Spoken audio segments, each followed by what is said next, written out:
noite, boa noite.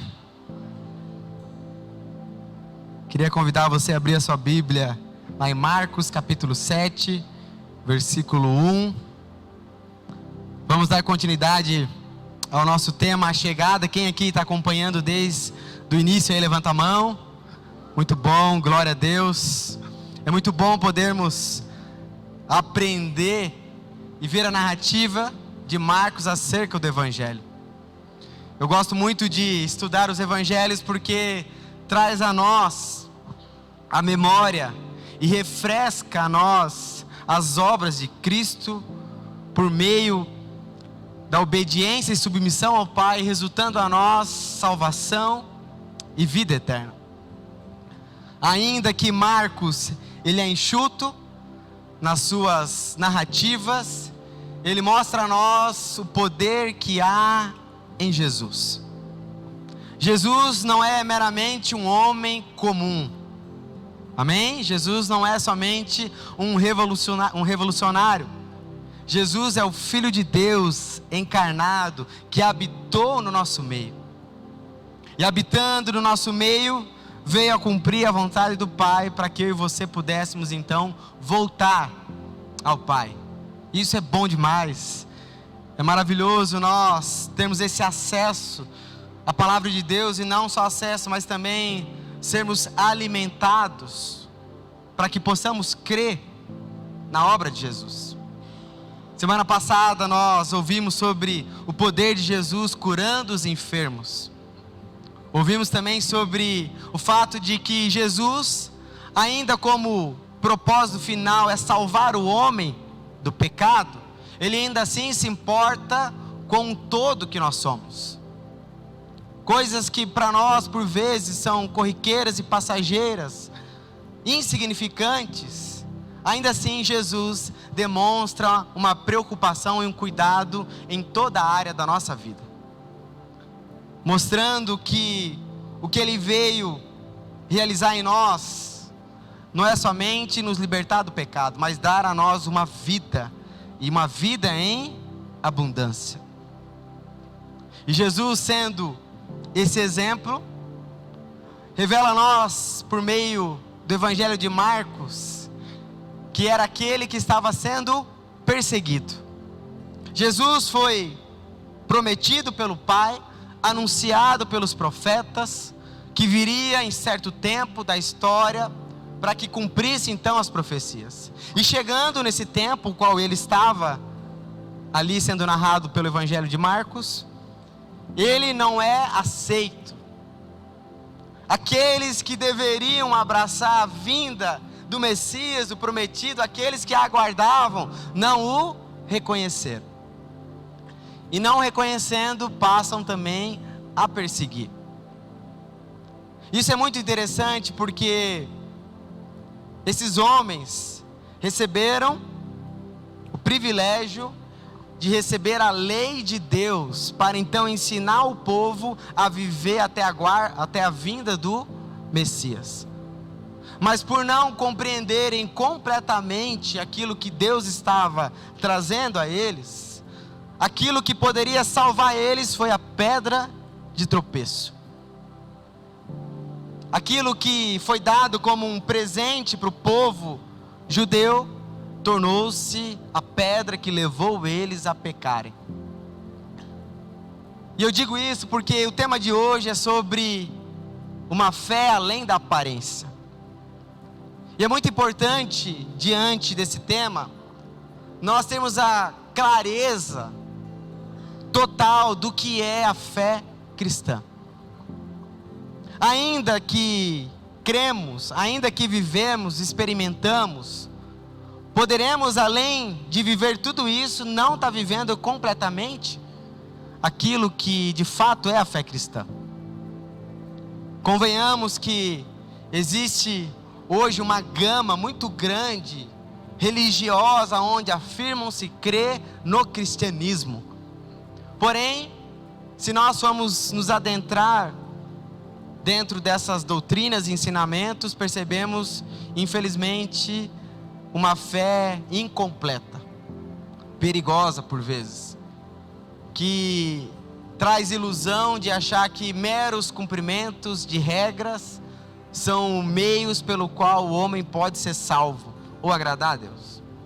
E Jesus aqui, ele vai mostrar a nós a integralidade da fé cristã. Ela é muito mais do que regras praticadas, obediência, cerimônias feitas. Ela tem a ver com algo muito mais profundo. Eu creio que Deus quer levar todos nós a essa compreensão da profundidade, do efeito que é o Evangelho na nossa vida. E que Deus conceda a graça para nós, de alguma forma, compreender e desfrutar da verdade do qual foi estabelecida por meio da palavra. Amém? Vamos orar? Senhor, nós te louvamos e agradecemos por essa noite. Obrigado por estarmos aqui, podendo ouvir a tua palavra. Que ela venha falar ao nosso coração, que ela venha iluminar o nosso entendimento, para que possamos viver de fato aquilo que fomos chamados para viver. Que o Senhor nos ensine a viver a plenitude da fé cristã. Nos dá sabedoria, graça, entendimento. Oramos e agradecemos no nome de Jesus. Amém. Acompanhe comigo o versículo 1, capítulo 7. Certo dia, alguns fariseus e mestres da lei chegaram de Jerusalém para ver Jesus. Observaram que alguns dos seus discípulos comiam sua refeição com as mãos impuras, ou seja, sem lavá-las. Pois todos os judeus, sobretudo os fariseus, não comem sem antes lavar cuidadosamente as mãos, como exige a tradição dos líderes religiosos. Quando chegam do mercado, não comem coisa alguma sem antes mergulhar as mãos em água.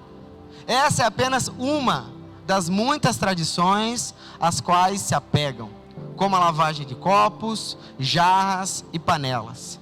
Então os fariseus e mestres da lei lhes perguntaram: por que os seus discípulos não seguem a tradição dos líderes religiosos? Eles comem sem antes realizar a cerimônia do lavar as mãos. Vamos parar por aqui. Perceba que aqui os fariseus procuram então, de alguma forma, encontrar algo em Jesus para o acusá-lo. Não encontrando diretamente nele, eles encontram nos seus discípulos. E para que você entenda um pouco do contexto, os fariseus, os saduceus, os escribas, eles eram judeus que receberam então a responsabilidade de cuidar do templo e ensinar o povo a viver a lei de Deus, segundo a vontade de Deus. Eram homens conhecedores da lei, homens que tinham a responsabilidade de conduzir o povo a viver uma verdadeira adoração. Esse era o propósito inicial, era isso que Deus desejava, era isso que Deus tinha planejado, para que o povo então pudesse adorar a Deus. Porém, no decorrer da história, esses homens começaram a acrescentar tradições humanas em cima da lei que receberam de Deus, acreditando que as suas tradições, acreditando que os seus métodos, as suas formas e rituais, de alguma forma poderiam acrescentar, ou aperfeiçoar, ou santificar aquele povo, acreditando então que uma possível obediência a regras humanas, de alguma forma, auxiliaria na transformação daquelas pessoas. E aqui começa o grande problema, porque nada precisa ser acrescentado na Bíblia para que o homem seja santificado e salvo, e nada precisa ser retirado. Pode mudar anos, tempos, fases, séculos, a Bíblia sempre será útil naquilo que ela já tem. A própria palavra diz que não é necessário, e aquele que acrescentar uma vírgula será amaldiçoado. Então perceba que a boa intenção, porque acredita-se, e muitos fazem isso com uma boa intenção de querer auxiliar o povo a viver, a se proteger do pecado, acrescentam regras humanas, tradições religiosas. E esses homens então estavam exigindo dos discípulos de Jesus que eles também observassem e cumprissem aquelas regras. Porém Jesus, sendo aquele que é a própria palavra eterna, aquele que é o verbo de Deus, revela a eles e revela a nós que os valores, as tradições, quando usadas de forma indevida, elas podem muito mais nos afastar de Deus do que nos aproximar de Deus.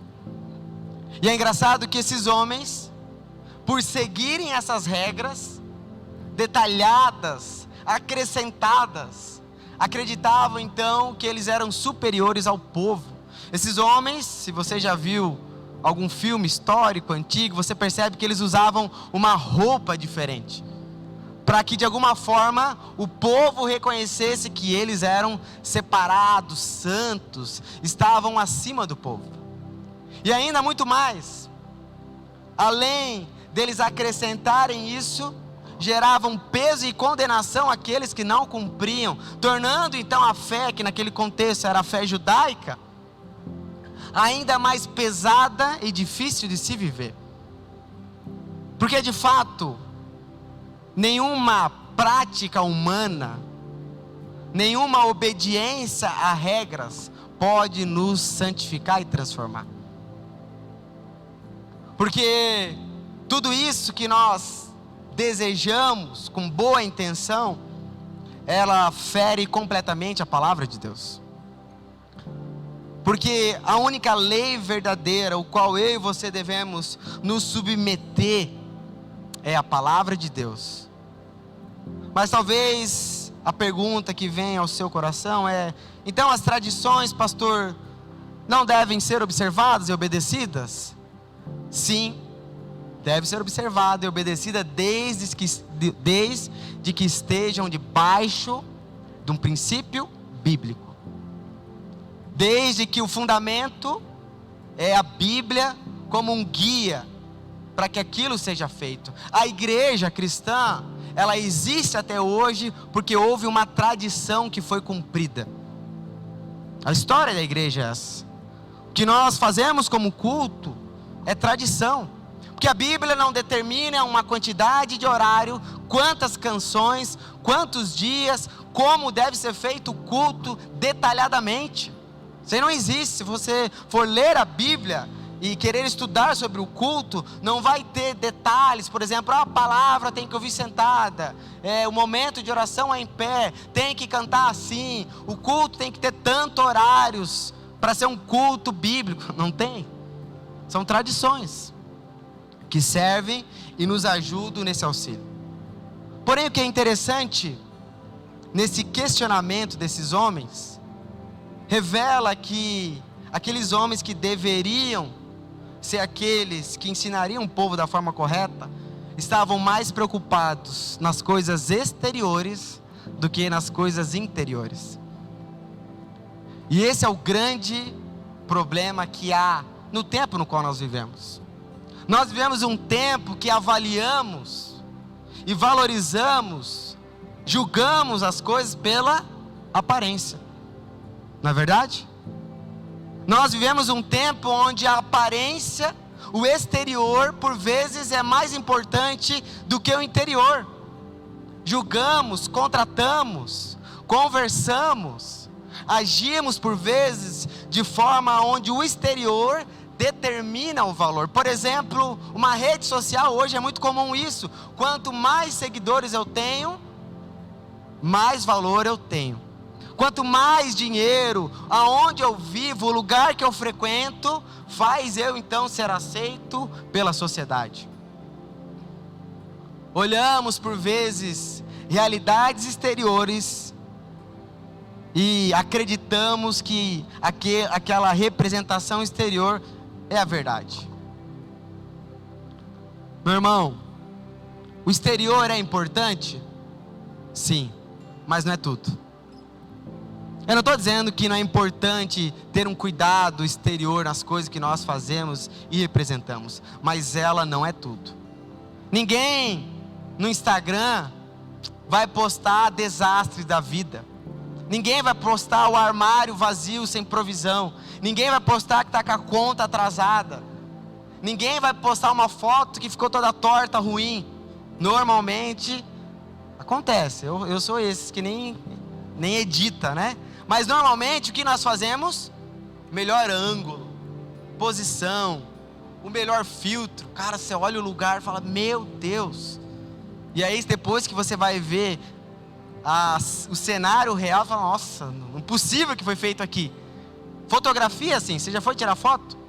Você vai num lugar, o cara pega um mato no meio do nada, faz um efeito diferente. Você olha aquilo, cara, onde é esse lugar? Na beira da BR.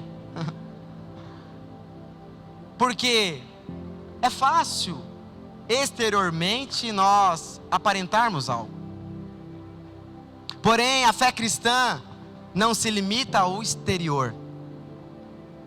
Ela tem muito mais a ver com o nosso interior do que o nosso exterior. Porém, esses homens valorizavam mais o exterior. Eles estavam mais preocupados com aquilo que arremetia à realidade visível do que propriamente com o interior. E nós precisamos cuidar muito com essa tentação que vivemos nos dias de hoje. Porque a nossa realidade é essa, e facilmente estabelecemos essa realidade ou transferimos para dentro da igreja. Achamos que pelo fato de estarmos num ambiente, levantarmos a mão, cantarmos, de fato aquilo é uma verdade total. Acreditamos porque obedecemos regras, tradições humanas, aquilo de alguma forma está gerando um efeito e uma transformação na nossa vida. Porém, o que Jesus quer mostrar a nós, por meio desse texto, é que a fé cristã, ainda que ela passe por uma transformação exterior, ela inicia pelo interior. O interior é tão importante quanto o exterior. E a minha pergunta que eu faço a você essa noite: o que você mais tem valorizado, investido?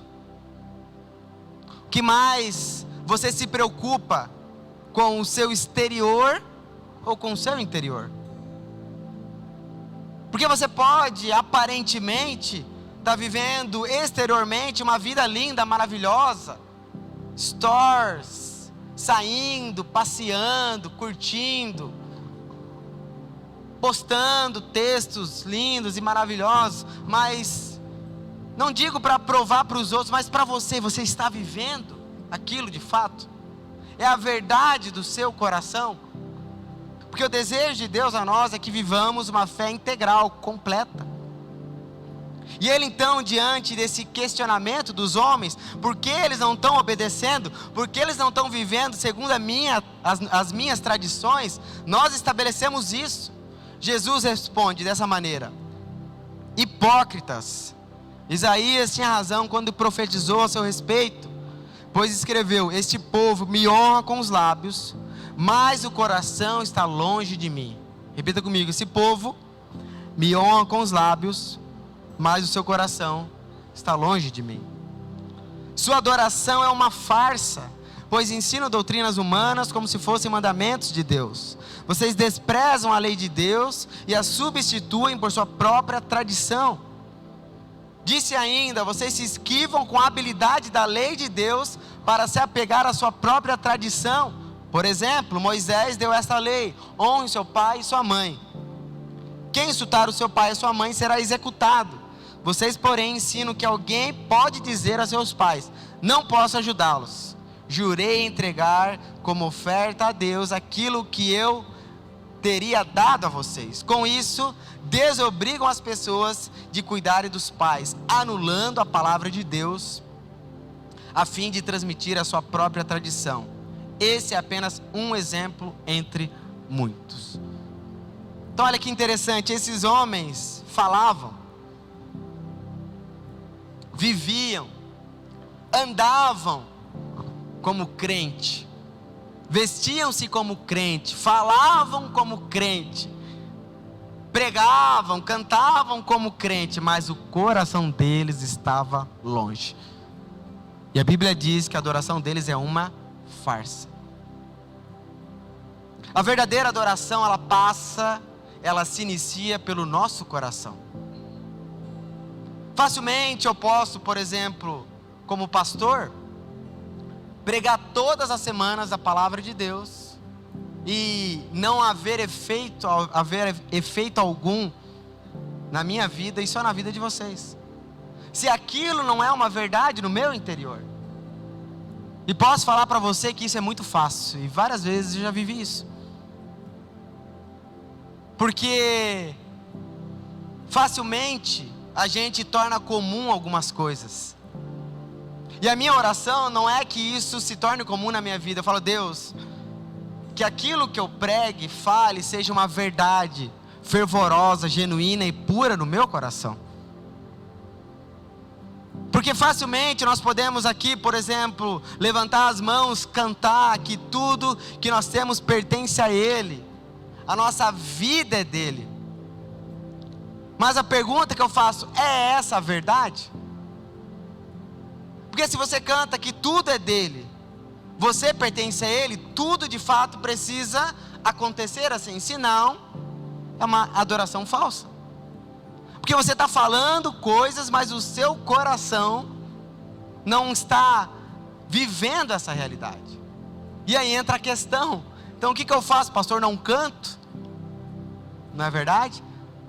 O que você faz, pastor, quando o seu coração não está assim, você não prega? Porque senão você vai estar sendo um hipócrita. Porém, a hipocrisia, ela está contida quando eu falo algo, prego algo, no qual eu não desejo viver, mas só quero aparentar. Agora, eu cantar e genuinamente querendo que aquilo seja verdade da minha vida, não é hipocrisia. Entende?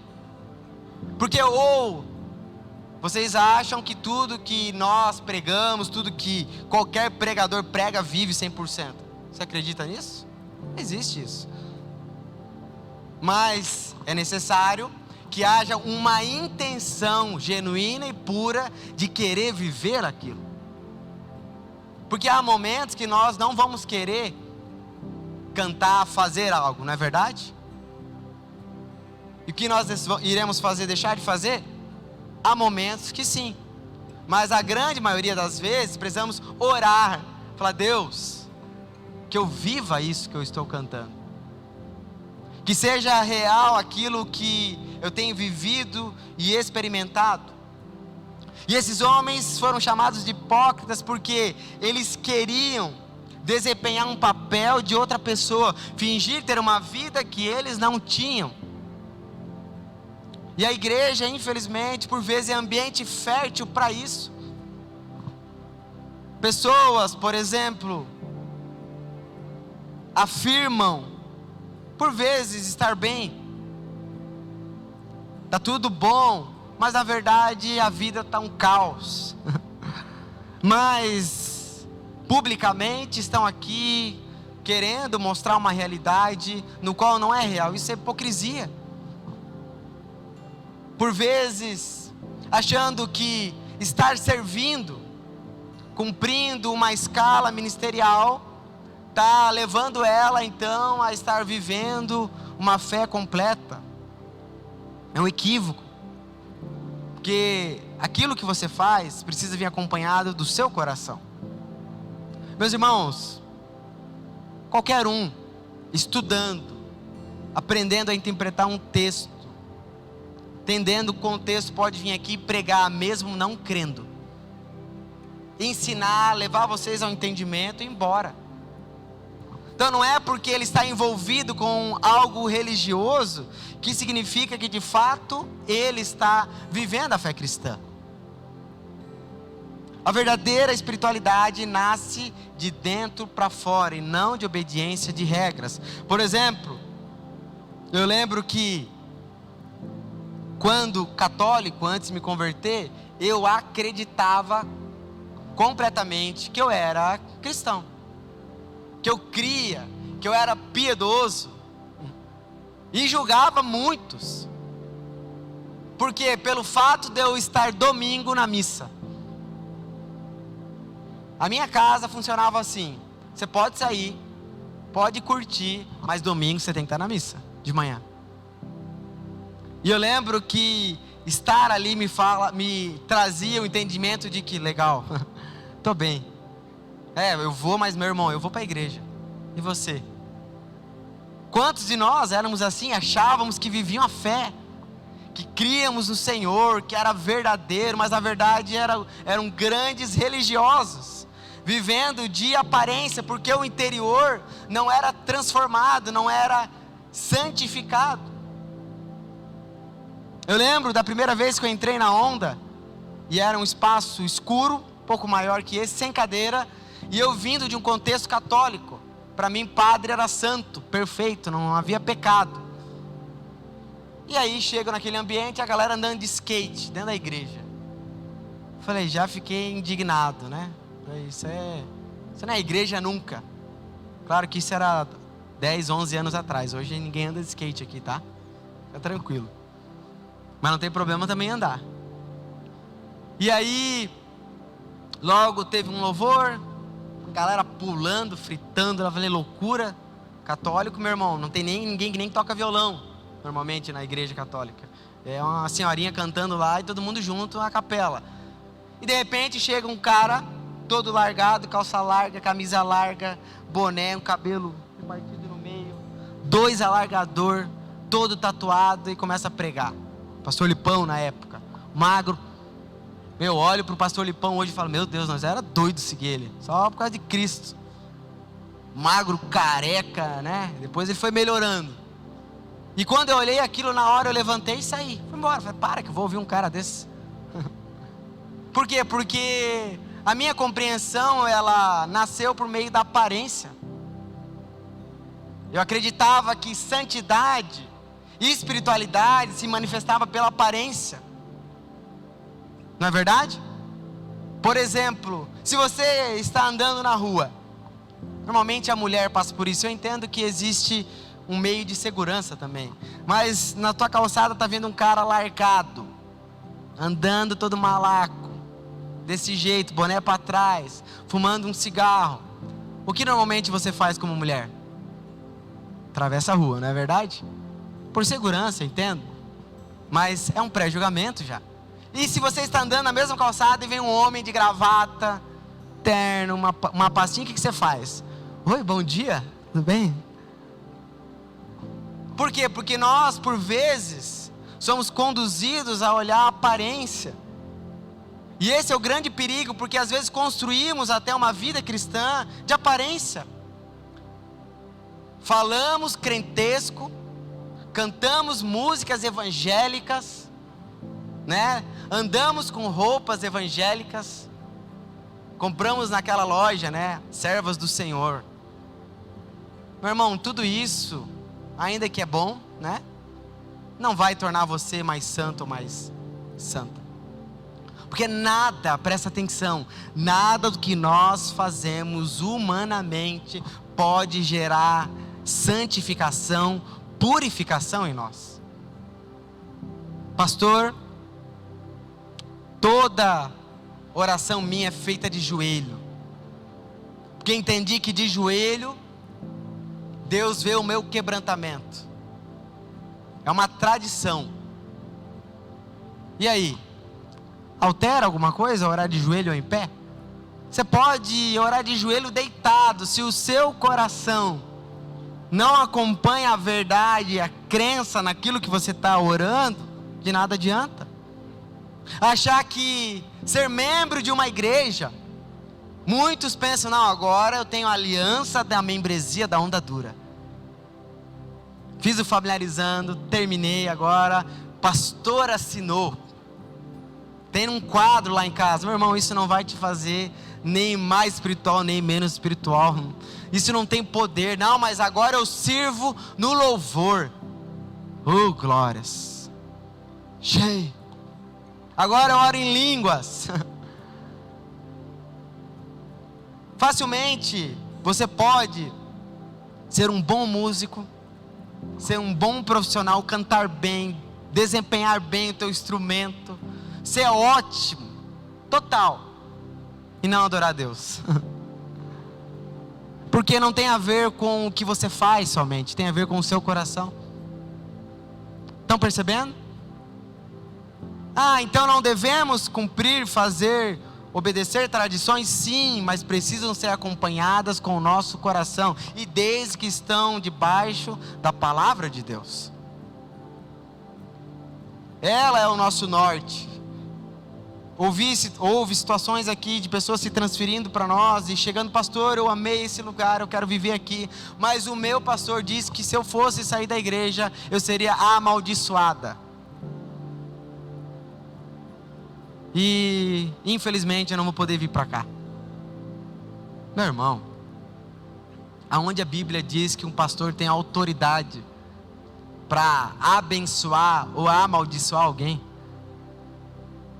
Perceba que ela estava escrava de uma tradição religiosa, e achando que estava se submetendo a Deus. Sabe o que ela falou? Porque eu tenho que me submeter à autoridade.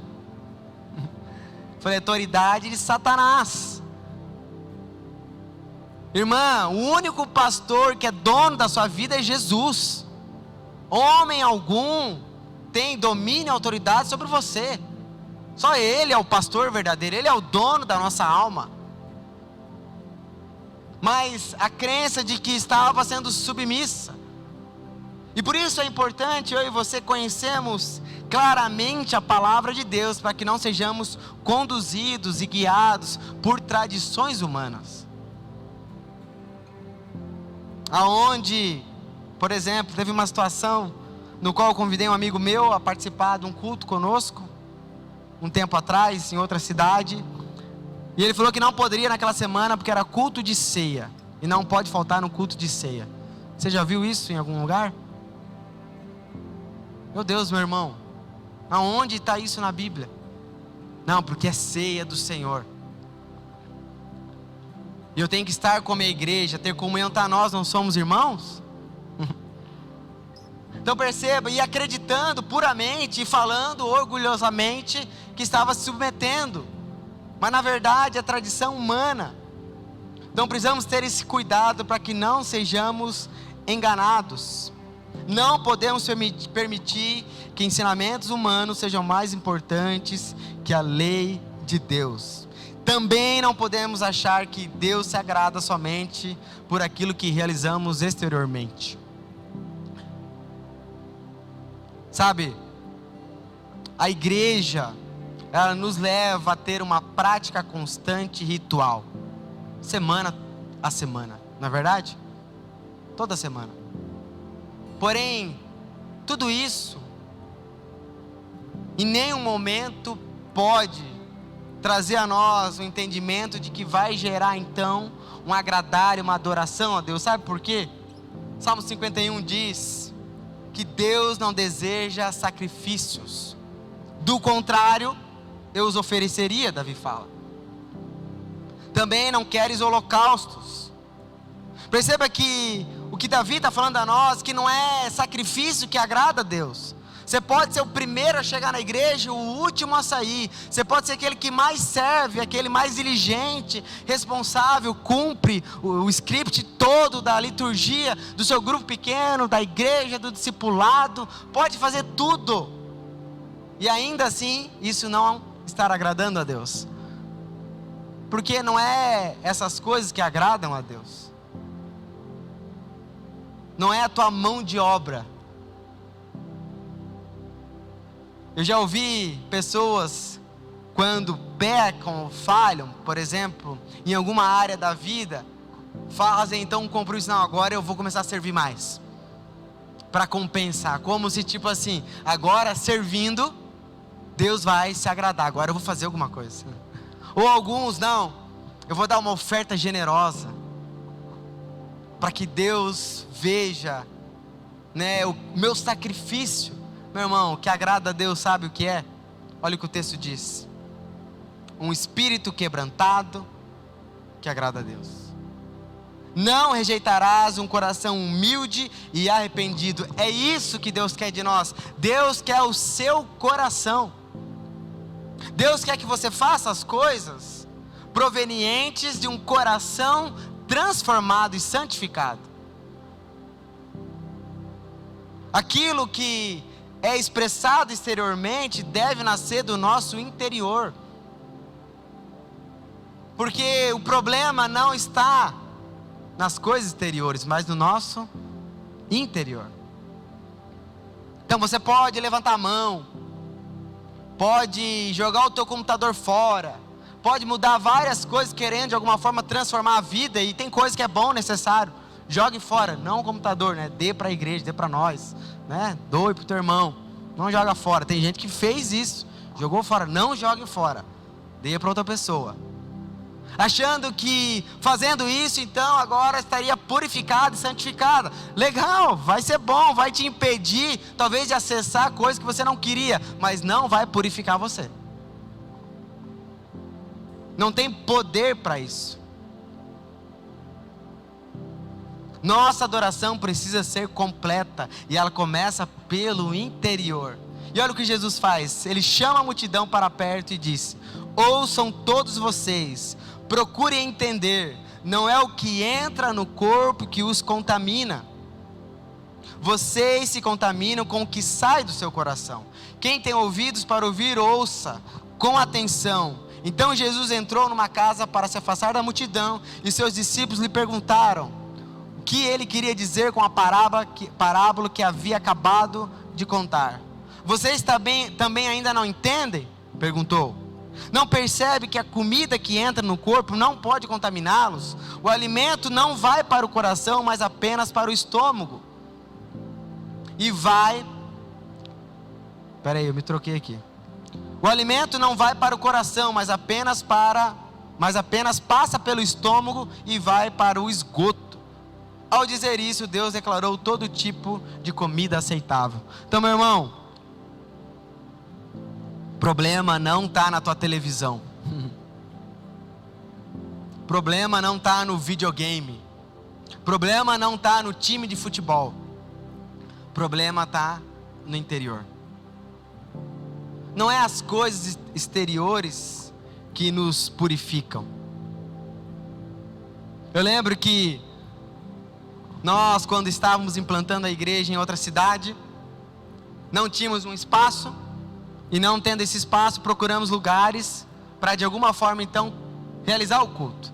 E o primeiro fato que chegamos nessa cidade bem religiosa, só o fato de nós estarmos lá, o nome Ondadura para ele já era um negócio aterrorizante. Como uma igreja tem um nome desse? Uma igreja com um pastor todo tatuado, alargador. Não era eu na época, mas eles olhavam para o Lipão. Aonde igrejas chegaram a pregar motivos pelo qual não deveriam ir na Ondadura. E aí o que aconteceu? Primeiro culto nosso que iríamos realizar, aonde foi? Uma balada. Era o lugar que conseguimos, ar-condicionado, som, estrutura top, só alugar a cadeira e chegar. Meu irmão, nós não fizemos de propósito, sabe aquela coisa? Então vocês vão ver. Mas fizemos porque era aquilo que tínhamos naquele momento. Eu lembro que primeiro culto tinha uma fila até lá embaixo. E as pessoas, cara, como vocês vão fazer numa balada? Se vocês são a igreja do Senhor, um lugar onde há promiscuidade e tudo mais. Meu irmão, quem faz o lugar é nós. Eu lembro que aquele lugar encheu. O dono na época falou para mim que tinha mais gente no culto do que na balada dele. Eu lembro que estava a sogra, a mãe, participando do culto. E meu irmão, que culto maravilhoso. Eu lembro até hoje. E tivemos outros cultos onde houve manifestação de Deus. Eu lembro de um dia nesse culto que eu estava com uma dor na perna, uma dor do nada. Antes de começar a palavra, um louvor, uma dor, e eu não entendia, e de repente eu entendi de Deus, que Deus estava me dando uma palavra de conhecimento, que era alguém que estava com uma dor. E eu lembro que eu subi lá e falei, tem alguém que tem uma dor, tal. A pessoa levantou a mão, orei por ela.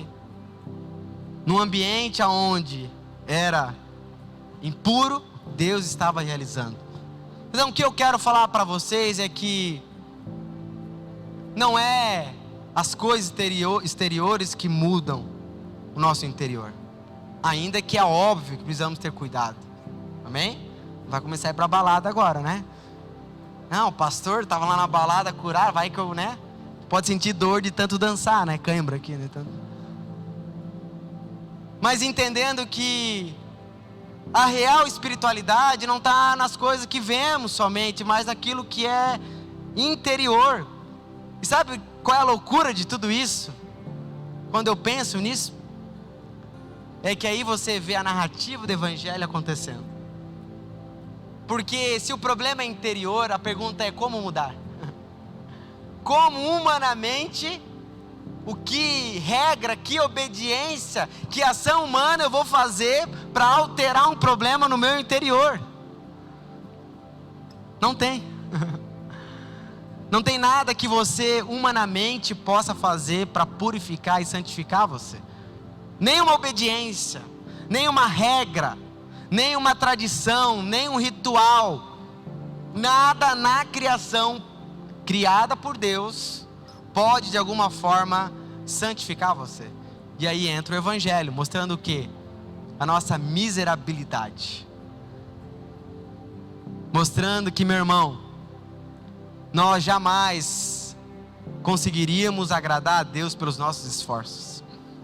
Você pode ser disciplinado, você pode ser aquele que acorda cedo, dorme cedo, ora, lê 20 capítulos por dia, você pode ler a Bíblia toda 3 vezes por ano. Isso não vai santificá-lo, não vai salvá-lo se não vier acompanhado de uma fé na obra de Jesus, de uma fé na graça de Deus. Paulo fala que ele fez mais que todos. Ele trabalhou, ele fez, mas não ele, mas a graça de Deus nele. Fez por meio da graça. Aí você percebe o evangelho aparecendo, mostrando que o único que pode transformar o nosso coração é Ele, Jesus. Ainda que você tenha uma boa intenção, ainda que você seja disciplinado, ainda que você queira, e é muito comum isso, as pessoas querem conquistar por meio de obediência, de regras, o amor de Deus, achando então que pelo fato de não estarem num culto, receberão retaliação, maldição. Já viu isso? Irmão, vamos dar uma volta, vamos viajar, fazer uma viagem, uma semana. Não, meu irmão, última vez que eu faltei o culto, meu Deus, minha semana, e eu sei, eu não posso faltar. É óbvio que o culto ele tem o seu lugar, a sua importância, mas você acha que por estar num culto, aquilo ali é um meio de segurança? Entenda o que eu estou falando, tá? Não vamos levar para o outro lado, né? Não, o pastor falou que não tem nada a ver o culto. Não. Mas é achar que estar num culto vai transformar. Meu irmão, tem gente há 20, 30 anos, todo culto, e você olha para a pessoa, né? Não mudou nada. Porque ainda que fale, cante, ande, se não houver uma mudança no interior, de nada adianta. A verdadeira pureza tem a ver com o coração e não com o estômago, não com as coisas. E isso não é uma liberdade para que nós possamos então ficar aí andando por aí no show da Anitta, né? No show do Pablo Vittar. Ah, porque não é, o problema está dentro. Não, seja maduro. Tudo posso, mas nem tudo me convém. E nós precisamos então, diante disso, entender que Deus quer nos chamar para viver a verdadeira espiritualidade cristã, que é proveniente de um coração quebrantado e genuíno, um coração verdadeiro, que reconhece as limitações, reconhece as fraquezas. Olha o que ele diz, verso 20. Em seguida acrescentou: aquilo que vem de dentro é o que os contamina. Pois de dentro do coração da pessoa vêm maus pensamentos, imoralidade sexual, roubo, homicídio, adultério, cobiça, perversidade, engano, paixões carnais, inveja, calúnia, orgulho e insensatez. Todas essas coisas desprezíveis vêm de dentro, são elas que os contaminam. Aqueles homens estavam exigindo uma obediência a regras e tradições humanas, como se elas tornassem então aquelas pessoas e os discípulos santificados. Muito comum casais, quando começam a namorar, pastor, a gente não vai nem se beijar, porque a gente não quer pecar. A gente não vai nem dar a mão. Tá bom, às vezes tem gente que não pode se beijar mesmo, porque vai levar ao pecado. Mas meu irmão, você pode não se beijar ainda assim, cobiçar, vivenciar na sua mente, sem mesmo tocar na sua namorada. Que o problema está onde? No coração.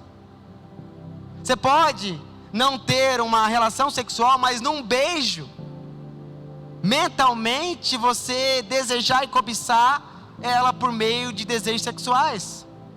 Faz sentido? Então perceba que, ainda que são necessárias algumas tradições, cuidados, não ache que isso vai dar a você força e poder para que você vença o pecado. Salmo 139, 23 diz assim: examina-me, ó Deus, e conhece o meu coração. Prova-me, vê os meus pensamentos. Mostra se há em mim algo que te ofende e conduza-me pelo caminho eterno. Olha que lindo, é o salmista revelando e clamando a Deus para que Deus examine ele, mostre a ele se há um caminho mau, algum pensamento, e tendo isso, conduza ele a viver em obediência. Por que isso? Porque nós, comumente falando, por causa da nossa natureza caída, sempre vamos tendenciar acreditando que estamos bem, fazendo o que é correto. Essa é a nossa inclinação. Diante de uma discussão, de um desacordo, a primeira coisa que comumente todo mundo faz, por causa da natureza caída, é o quê? Eu estou certo? Não é verdade? Rapidamente justificamos, rapidamente construímos uma narrativa para justificar que nós estamos certos. Por quê? Porque nós acreditamos que tudo que pensamos e falamos sempre é o certo. E não. O nosso coração é enganoso. Há coisas que, na verdade, você crê e pensa que está vivendo, acredita e não é de fato a verdade. Você já teve essa experiência de estar vivendo algo e de repente algumas coisas acontecer e vir à tona que aquilo não era a realidade na sua vida? Sabe o que eu tenho tentado praticar todas as vezes quando há uma divergência com a minha esposa, pensamento, com outras pessoas? Senhor, examina o meu coração, sonda o meu coração, mostra se há em mim um caminho, mas se tem alguma coisa que eu tive uma tendência, alguma coisa que eu fui pecaminoso, que eu fui hipócrita, fala. Porque somente o Senhor pode trazer à tona, só Ele pode convencer o homem do pecado, da justiça e do juízo. Porque convenhamos, nós sempre vamos torcer para nós mesmos. Então o caminho para que você seja transformado, santificado, começa pelo um clamar ao Senhor, pedindo para que Ele conduza você pelo caminho. Deus, eu não consigo. Gente, conheço tanta pessoa verdadeira falando: pastor, eu não quero ser assim, eu odeio ser assim, porque isso destrói quem está perto de mim, eu não consigo, eu tento, eu me esforço, eu faço tudo, e pode continuar tentando e fazendo, porque não vai conseguir.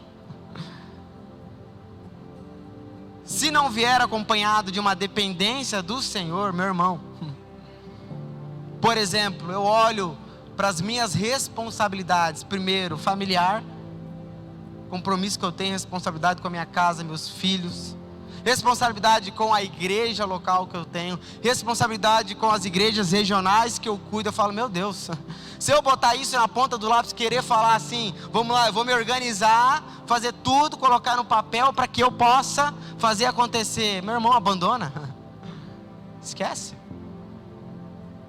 Somente Ele pode realizar e fazer as coisas acontecerem. A vitória que você quer ter, às vezes, contra a sua carne, contra o seu pecado, ela nasce quando você se coloca aos pés de Jesus, clamando por Ele. Finalizando, Salmo 51 diz: cria em mim, ó Deus, um coração puro, renova dentro de mim um espírito firme. Então perceba que o Evangelho nos leva ao fim de nós mesmos, mostrando que o homem não consegue por si só se transformar.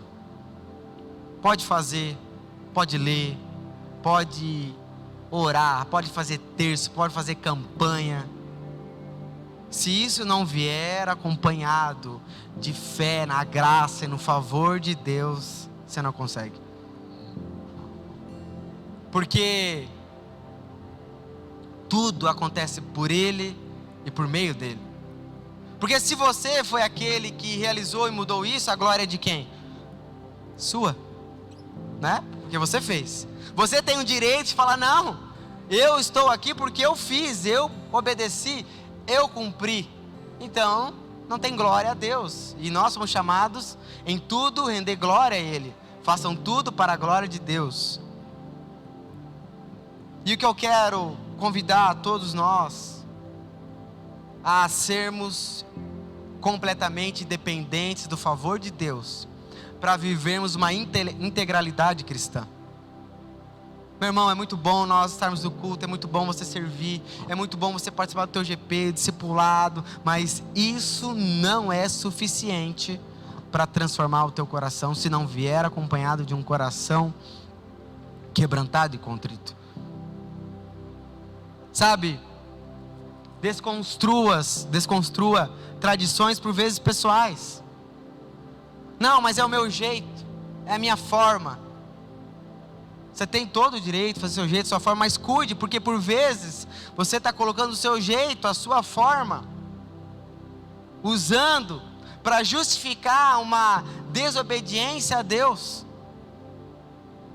Vou te dar um exemplo que aconteceu comigo uns anos atrás. Casado, só tinha eu e a Drica, sem criança, sem nada. Certo tempo, eu me dedicando muito ao estudo, lendo, a Drica começou a reclamar. Perceba que os meus exemplos, sempre o problema é eu, né? Já viram, né? E a Drica reclamando porque eu não estava ajudando ela em casa. Certo dia, ela estourou. E aí, sabe o que eu falei? Tu não entende.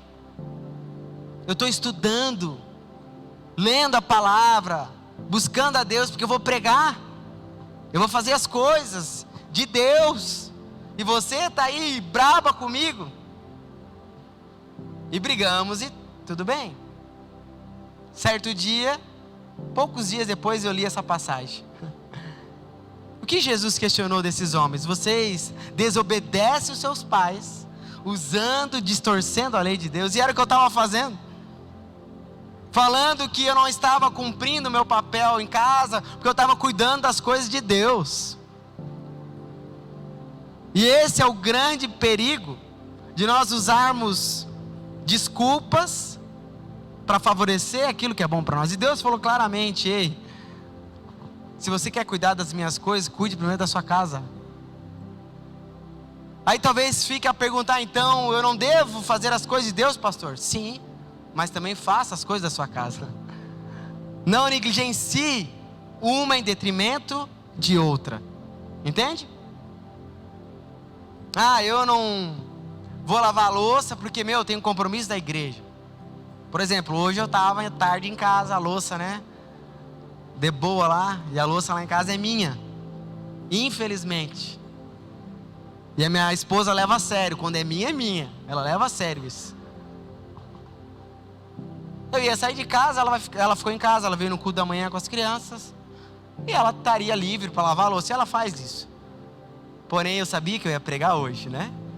Falei, vou tentar viver o que eu prego. Fui lá, lavei a louça, deixei tudo limpinho, arrumei a casa, dei banho nas crianças, para que o meu papel em casa fosse feito, não fosse negligenciado. Então perceba que existem realidades que a gente usa como desculpa, porque estamos servindo a Deus. Amor, quanto tempo nós não saímos? Quanto tempo eu não tenho tempo com você? Não, amor, é que eu estou estudando aqui, tem um livro aqui, eu tenho que terminar o livro. Né? Não, eu não estou fazendo porque eu tenho esse compromisso. Eu não estou chamando você para abandonar tudo, mas aprender a viver saudavelmente, com equilíbrio. Porque de nada adianta tu ganhar o mundo todo e perder a sua casa, a sua família, a sua vida. É necessário que a gente viva a fé cristã por completo. E ela começa no seu interior. Talvez você tenha lutado há anos, tentando mudar e não consegue. E a resposta que eu tenho a você é o quê? Desista. Desista e confesse ao Senhor: Deus, eu não consigo. Eu preciso de Ti. Eu preciso da Tua ação em mim, transformando o meu interior. Sabe por quê? Porque às vezes você olha para as pessoas e olha, nossa, como eu queria ser como pastor, como eu queria ser como a minha irmã. Eu queria ser firme na fé como ela. O que você faz? Qual é a estratégia? Quanto tempo você ora por dia? Não tem nada a ver com isso. Tem a ver com confiança e dependência. Fala, irmão, eu não estou aqui como pastor porque eu mereço. Porque se eu merecesse, eu não estaria aqui. Da mesma forma é o que nós vivemos. É pela graça, mediante a fé em Cristo Jesus. Amém? Feche seus olhos, por favor, no seu lugar.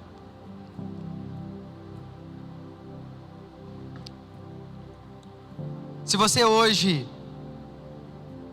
ouvindo essa mensagem, tem entendido que na verdade o caminho pelo qual você tem procurado e muito verdadeiramente ser transformado, ser salvo, ser santificado, tem sido por meio das obras humanas, Deus está falando para você: ei, desista. Se você está cansado, sobrecarregado, porque não consegue, sempre volta para o mesmo lugar, sabe o que Ele diz? Venham a mim, todos que estão cansados e sobrecarregados, que eu lhes darei alívio e descanso. Eu conheço você, eu sei das suas lutas e limitações, e eu sei que se você confiar em mim, eu posso transformar você. Se você é essa pessoa, aí no seu lugar, repita essa oração comigo. Senhor Jesus, eu reconheço essa noite a minha limitação, minha miserabilidade, fraqueza. Anos e anos tentando agradar, tentando ser transformado. Reconheço que somente através do Teu sacrifício, da Tua obra, eu posso viver em obediência, em santificação. Transforma o meu interior, o meu coração essa noite. Me dá um coração igual ao Teu. Me dá um coração puro. Coloca o Teu Espírito dentro de mim para que eu viva segundo as Tuas ordenanças. Me perdoe por viver independente. Me perdoe por ser orgulhoso, orgulhosa, de querer comprar por vezes aquilo que somente pela graça posso receber. Eu oro, entrego a minha vida a Ti essa noite. Me rendo ao Senhor. No nome de Jesus. Amém. Irmão, se você fez essa oração, eu quero desafiar você no final do culto. E ali na recepção, falar com as meninas: olha, eu fiz essa oração. Ali você vai receber de nós uma direção para o próximo passo a partir disso. Então não deixe de participar ali. Se você fez essa oração, abra espaço para que você possa ser direcionado. E nós, de alguma forma, nós queremos ajudar você a viver essa vida cristã leve. Porque não é sobre o que nós podemos fazer, é sobre o que Ele fez por nós. Amém? Você pode aplaudir o nome de Jesus? Que Ele seja glorificado.